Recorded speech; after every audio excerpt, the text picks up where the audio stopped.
So something surprising is coming out of Europe today, and it's good news for Canada. Germany just told Washington something Canada has been saying for years. You can sell into our market, you can make money from our people, you can even use our infrastructure, but you do not get to act shocked when we ask you to support the culture that helped build that market in the first place. And Washington is furious. Not because American companies are being banned. No, listen, Netflix is not getting kicked out of Europe. Disney's not getting kicked out of Canada. Nobody's unplugging anything.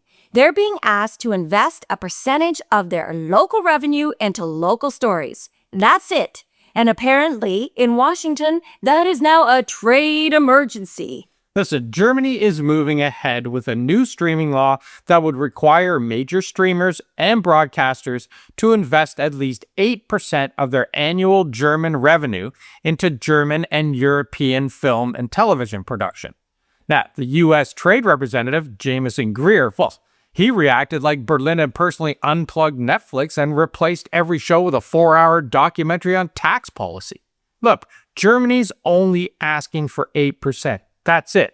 Not 50%, not something crazy. This is just them asking for something that should be given to them in the first place. But apparently, Jamieson Greer doesn't like that explanation. He thinks Berlin personally walked into his office and deleted every season of Stranger Things. He called it a trade barrier, even threatened retaliation.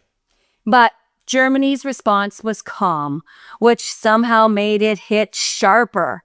Berlin said this is simply cultural policy, not a digital trade barrier. The money goes into productions the streamers can actually use and profit from. They're funding shows and films that go right back onto those same platforms. If you make money here, you should keep your creative industry alive here. Right, and here's what we have to remember. Germany's not in this alone either. France already requires major streamers to invest at least 20% of local revenue into French and European productions. Italy set its quota at 16%. Germany is proposing 8% and calling it moderate by European standards, which is a very German way of saying, please calm down and read the spreadsheet. Yeah, the spreadsheet, it apparently didn't make it to Trump's desk because Greer's argument seems to be that any rule affecting American companies is discrimination. And that argument falls apart the second you look at what these laws actually do. And this is where Canada enters the conversation, Deb, because we're in the exact same fight right now. The CRTC has now set new rules requiring major streaming services to contribute 15% of their Canadian revenue towards Canadian content. That's a major jump from the earlier 5% base contribution. And Washington has put Canada's Online Streaming Act right in the middle of the trade fight heading into CUSMA negotiations. I want to pause on this hypocrisy here because it is genuinely remarkable. The United States has spent years turning tariffs into a lifestyle brand. Steel tariffs, aluminum tariffs, threats against allies, pressure on Canada, pressure on Europe, pressure on Mexico. See the common thread here? I do. But when other countries use their own laws to protect their own cultural industries, well, Washington suddenly becomes very tender about free trade. It's the old I can do whatever I want, but you can't do anything back model of international relations. And it's getting exhausting. Yeah, and here's what this fight is really about. These streaming laws do not ban American content. Nobody in Germany is saying no more American movies. Nobody in Canada is saying remove every American show from Netflix. The question is whether the companies making billions of dollars from these markets should contribute to the cultural systems that they profit from. That's it. That's the whole argument, nothing more. It's not complicated, but let's back up for a second because some people might hear cultural sovereignty and think it's some nonsensical policy phrase. Well, it's not. Think about how television used to work in Canada. Broadcasters had obligations. They used Canadian Airways, reached Canadian audiences, and helped fund Canadian news, French language programming, Indigenous content, documentaries, and local production. That whole ecosystem was built on the idea that if you profit from the Canadian market, you contribute to the Canadian market. Makes sense, right? Well, then streaming arrived and said, lovely system you got there. We'll just take the subscribers and skip the contribution part. And for a while, governments just let it happen because technology moved faster than regulation. At first, Netflix didn't arrive wearing a villain cape. It gave people convenience, good shows, and the ability to escape cable packages. But once streaming became the main way people watch content, the old rules no longer matched the new market. So what did Canada do? Well, they updated the Broadcasting Act through the Online Streaming Act. Europe updated its rules through the Audiovisual Media Services Directive. Germany is now moving its own national law through that European framework. The basic idea, like we said, it's not complicated. If global platforms operate like broadcasters in our countries, well, then they should carry some responsibility like broadcasters in our countries. And there's a consumer side to this too. Companies may try to pass some costs along to subscribers. Nobody should pretend that prices aren't going to be part of this conversation. But the bigger question here is whether the entire cultural system should be funded by Canadians while foreign streamers collect the revenue and call every contribution required discrimination. We hear it anytime Canada has a policy Washington doesn't like. Digital taxes, online news, dairy, softwood lumber. The U.S. calls it a trade barrier even when it's really about domestic policy or making sure a country can still hear its own voice in its own media system. When Washington wants tariffs, it calls it national security. When Washington wants Buy American rules, it calls them industrial strategy. When Washington pressures allies, it calls that, oh, we're just rebalancing trade.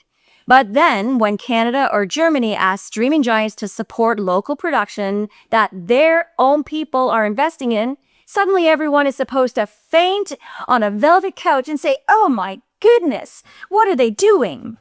Then that's the problem here. The United States wants maximum access to allied markets, maximum protection for American companies, maximum freedom to impose tariffs, and minimum tolerance for anyone else setting conditions. That's not free trade, people. That's a velvet rope with an American flag on. If this were only Canada, Washington would frame it as another Canadian irritant, right beside supply management and softwood lumber. But when Germany, France, Italy, and the EU are all moving in the same direction, it becomes harder to pretend that this is some strange Canadian hobby. And let's not forget about CUSMA, Dave. July 1st is coming fast, and Washington is bringing a long list of complaints, and the Online Streaming Act is on it. The U.S. has already flagged Canada's streaming rules as a trade irritant, and Republican lawmakers have pushed for investigations. Greer is using similar language against Germany and the same argument. It's just different targets everywhere. So today's LeBlanc-Greer meeting is not just a technical trade meeting. It's part of a larger argument about who gets to set the rules in the digital economy. Is it only the country where the biggest platforms are headquartered? Or do the countries where those platforms earn their money still get a say? We're all just saying, welcome to the market. Now contribute to the place you're profiting from. It's simple. And if Washington wants to call that unfair, well, Canadians should ask a basic question. What is more unfair? Asking a billion-dollar platform to invest in the country where it earns revenue, or telling every other country that American companies should get the market without the responsibility? It's like asking billionaires to pay their taxes. Oh, the horror. The old assumption was that everyone would just adjust to American platforms and American pressure. That assumption is changing and breaking. Germany's pushing back, Canada is under pressure but still moving, and Europe has already built the framework. Middle powers are learning that cooperation works much better when they stop apologizing for having interests of their own. So, as LeBlanc sits down with Greer, Canada needs to be polite, serious, but firm. We can talk trade, we can talk CUSMA, we can talk modernization. But Canadian culture is not a bargaining chip to be handed over because America's streaming giants prefer a cheaper ride. Trade works best when it's mutual, not when one country brings the cake, eats the cake, sends the bill, and then complains that everyone else is being unfair. So here's what we want to know from you. CUSMA negotiations are coming, and the U.S. is going to push hard on this. So does Canada hold the line on the 15% streaming contribution, even if it means a trade fight? Let us know in the comments because we love hearing from you as always. And if you enjoyed this, make sure to like, share, hype, and subscribe. And check out the pinned comment for Facebook, Substack, and our merch store where Canada Day merch is coming soon. Thanks for watching, everybody, and we'll see you tomorrow. Ciao for now.